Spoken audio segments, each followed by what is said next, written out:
In 2009, the Greater Dayton RTA proposed the addition of 3 bus stops on Pentagon Boulevard in Beavercreek. Their vision was to provide better access to healthcare, education, and jobs to RTA riders by adding on to an existing route and extending service to a developing part of the region, one where the current closest bus stop was a mile's walk down a busy road. But despite all this, the Beavercreek City Council unanimously voted against the RTA's proposal, using a loophole in a city ordinance to block the bus stops. Since then, an activist group called LEAD has been working alongside the RTA to ensure that no one is unfairly denied a safe commute.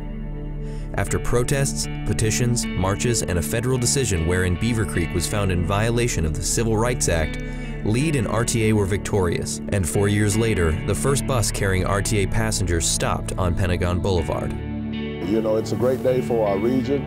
It's a great day for citizens in Dayton, Fairborn, Beavercreek, and the surrounding areas, because no longer do people have to walk across an unsafe overpass unprotected. No longer do Wright State students have to worry about how they get across, whether they own a car or not. It is just a win-win for the entire region. As the numbers swelled at Wright State University and the job seekers, as there was new building and opportunities out here, there wasn't a way for people who needed work and people who needed transportation to get here. And I think I was in shock in the 20th century that this was still going on. Well, I couldn't think of how hard it must be to maintain your family and to feed your household and struggling to get to work like that. It's just incredible. And what's incredible about it, how dangerous it was. So it's pretty emotional. We're glad to see that this has been accomplished. For RTA, it remains, as it always has been, about access to jobs. The first young man that boarded this bus at Wright State was coming over here to go to work this morning, and that's what we've always been about, just trying to give access to jobs to people in the community who are looking for employment, you know, to move themselves to a better place in life. I work here about 6 days a week, so it means a lot that I don't have to walk to and from that other bus stop. It's a lot. Walking over that bridge, highly unsafe. So now for these students of Wright State University, or anybody that's going to walk over that bridge, you don't have to walk over the bridge no more, because now you have this transportation. Riding the RTA for me as a disabled senior citizen is so liberating. I can go to the doctor anytime, anywhere I need to, and now if my doctor moves to Beavercreek, I can actually not look for a new doctor. I can actually come to Beavercreek and follow my old doctor. Well, I think that it's relief, it's joy, certainly joy.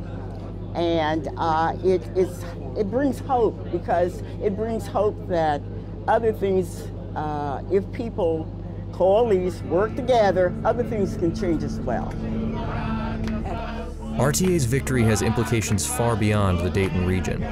By winning a federal civil rights case on the grounds of job and education access, the RTA has helped set a precedent that could impact similar public transit cases across the country.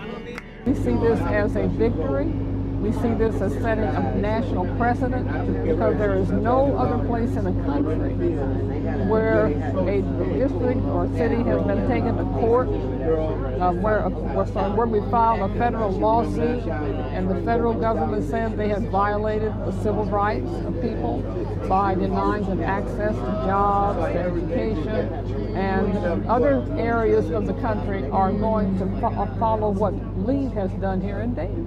Oh, I'm so happy that this has happened, and I hope that this will be a movement all over the country.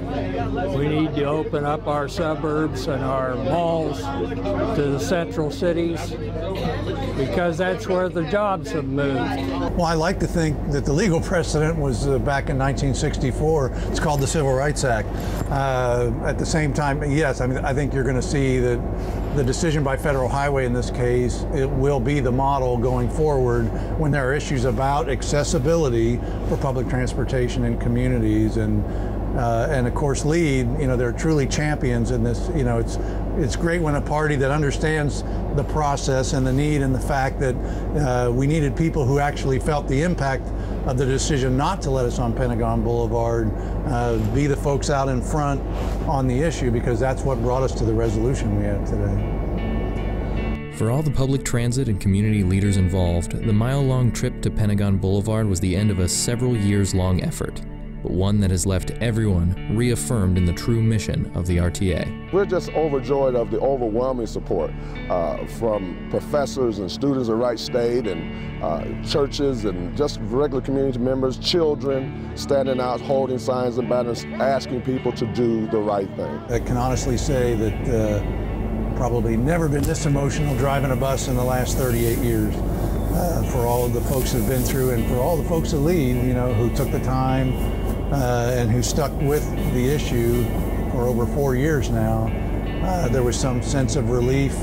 But certainly it was a great feeling when we were pulling into that stop and I saw people waiting for the bus. It's a victory for us, and we should be glad that things have been done to save the people who could not save themselves. It's a victory. We're going to really shout this out. It's all about job access, educational opportunities for riders. You know, being fairly young in transit, it's a huge project for me, and to see it come to fruition, it kind of reaffirms that purpose and drive of why I got into this business in the first place. So it's all about moving people, and I think today we scored a major victory in doing that.